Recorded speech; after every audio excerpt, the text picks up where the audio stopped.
लखनऊ में एक अहम बैठक ने उत्तर प्रदेश सरकार की कानून व्यवस्था को लेकर सख्त मंशा को एक बार फिर बेहद साफ कर दिया।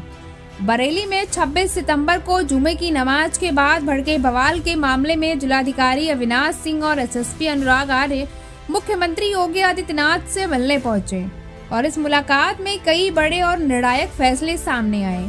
आइए सीधे चलते हैं हमारे इस खास रिपोर्ट की ओर। लखनऊ में हुई इस मुलाकात ने सरकार के सख्त कानून व्यवस्था मॉडल को एक बार फिर मजबूत रूप से सामने रखा। जिलाधिकारी अविनाश सिंह और एसएसपी अनुराग आर्य मुख्यमंत्री योगी आदित्यनाथ के आवास पहुंचे और बरेली बवाल की हर एक डिटेल सामने से प्रस्तुत की। ये बैठक सिर्फ एक रिपोर्टिंग नहीं थी, बल्कि उस पूरे घटनाक्रम की सटीक फुटेज आधारित और तथ्यपूर्ण पेशकश थी, जिसमें अब तक की पुलिस कार्रवाइयों, गिरफ्तारियों और पहचान की पूरी अपडेट शामिल थी। दोनों अधिकारियों ने बताया कि हर आरोपी की पहचान की जा रही और गिरफ्तारी की कार्रवाई लगातार जारी है। और इस बीच मुख्यमंत्री योगी आदित्यनाथ का सख्त संदेश एक बार फिर स्पष्ट सुनाई दिया। कानून से खिलवाड़ करने वाला एक भी व्यक्ति बचना नहीं चाहिए, चाहे वो कितना भी प्रभावशाली क्यों न हो। यानी संदेश साफ, कानून के आगे कोई बड़ा नहीं, अपराध के आगे कोई बचना नहीं चाहिए। बैठक के दौरान सीएम ने कहा कि बरेली में कानून व्यवस्था के साथ खिलवाड़ करने वालों के खिलाफ जीरो टॉलरेंस की नीति जारी रहनी चाहिए।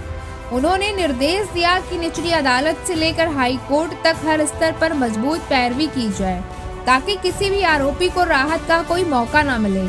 सरकार का रुख साफ है, कानून सिर्फ सख्त नहीं बल्कि उदाहरण बनेगा। इस मुलाकात के दौरान डीएम और एसएसपी ने मुख्यमंत्री योगी आदित्यनाथ को भगवान हनुमान की प्रतिमा भेंट की। सीएम ने डीएम को निर्देश दिया कि राज्य की हर सरकारी योजना का लाभ बिना किसी बाधा के वास्तविक जरूरतमंदों तक पहुंचे। उन्होंने अधिकारियों को फील्ड में जाकर जमीनी समस्याओं की जांच करने और सभी लंबित मामलों का समयबद्ध निस्तारण सुनिश्चित करने को कहा। जिलाधिकारी अविनाश सिंह ने रामायण वाटिका की प्रगति रिपोर्ट भी सीएम को सौंपी। उन्होंने सीएम को बरेली में बनने वाली भगवान श्री राम की भव्य प्रतिमा के अनावरण समारोह के लिए आमंत्रित किया, जिसे मुख्यमंत्री योगी ने सहर्ष स्वीकार भी किया।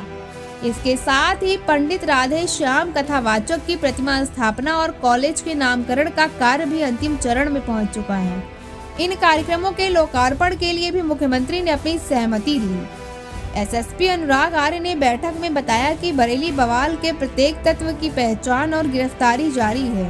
उन्होंने कहा कि मुख्यमंत्री ने स्पष्ट निर्देश दिए हैं, कार्रवाई केवल एफआईआर तक सीमित नहीं हो, कार्रवाई ऐसी हो जो मिसाल बन जाए।